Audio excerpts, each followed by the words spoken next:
السلام علیکم بچوں، کیسے ہیں آپ؟ ٹھیک ہیں؟ آج کی کہانی کا نام ہے جادوگر کی بیٹی۔ باہر دستک ہوئی۔ امارا کی امی نے امارا سے بولا کہ باہر دیکھو کون آیا ہے۔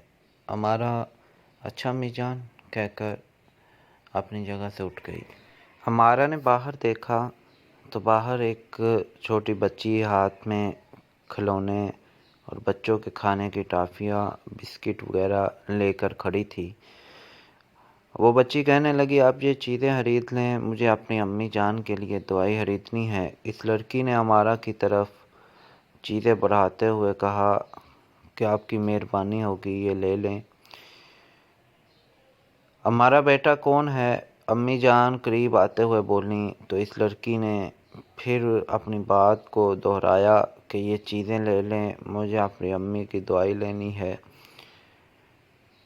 امارا کی امی نے کہا، بیٹا تم یہ چیزیں اپنے پاس رکھو، ہم تمہیں پیسے دے دیتے ہیں، تم اپنی ماں کی دوائی لے لینا۔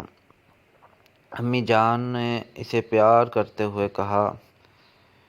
وہ بولی، نہیں نہیں آنٹی، آپ مجھ سے کوئی چیز خریدیں گے تو پھر ہی میں آپ سے پیسے لوں گی، ویسے میں آپ سے پیسے نہیں لے سکتی۔ امارا کی امی نے اس سے کچھ چیزیں خرید لیں اور اس کو پیسے دے دیں۔ لڑکی ان کا شکریہ ادا کرتے ہوئے چلی گئی۔ اگلے دن امارا اسکول سے واپس آ رہی تھی کہ اسے وہی لڑکی نظر آئی۔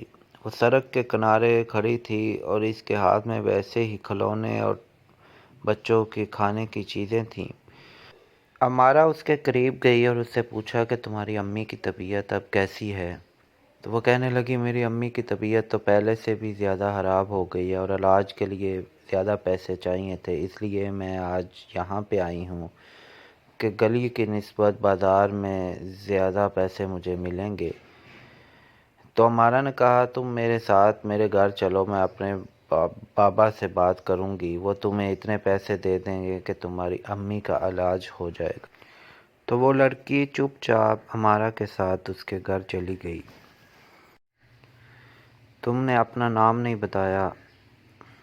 ویسے میرا نام امارا ہے، امارا نے اس لڑکی کی طرف دیکھ کر کہا۔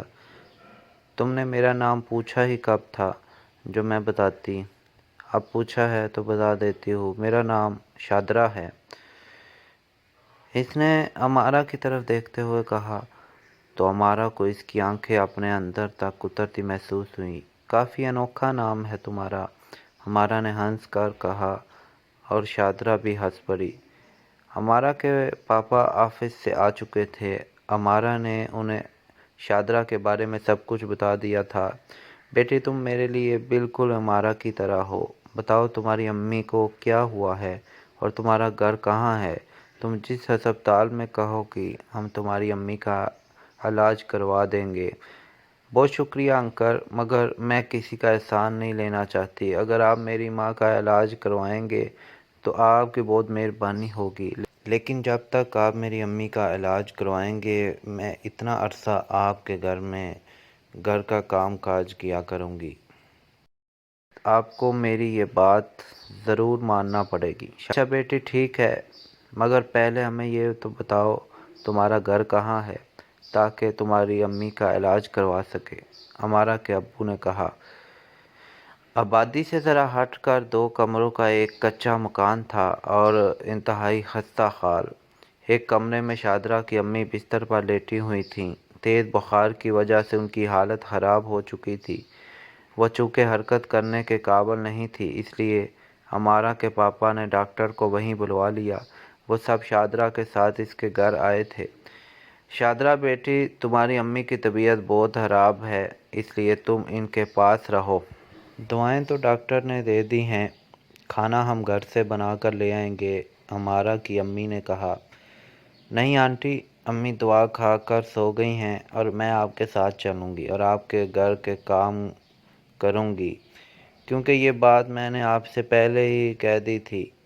اب آپ کو میری بات ماننا ہوگی، شادرا نے کہا اور زبردستی ان کے ساتھ آ گئی۔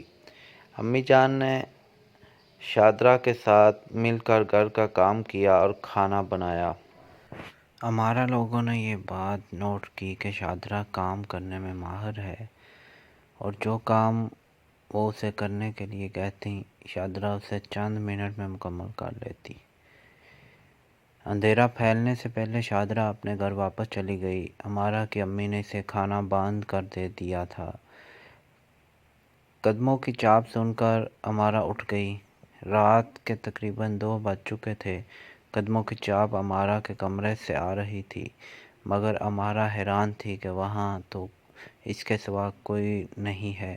ہمارا بیڈ سے اتر آئی اور کمرے کا دروازہ کھول دیا۔ سامنے شادرا کھڑی تھی۔ اس نے ہمارا کی طرف ایسے دیکھا کہ ہمارا کو اس کی آنکھیں اپنے اندر اترتی محسوس ہوئیں۔ شادرا تم تو واپس چلی گئی تھی اپنے گھر، دوبارہ کب آئی ہو؟ ہمارا نے کہا۔ اسے ایک دم شادرا کی آنکھوں سے خوف محسوس ہوا۔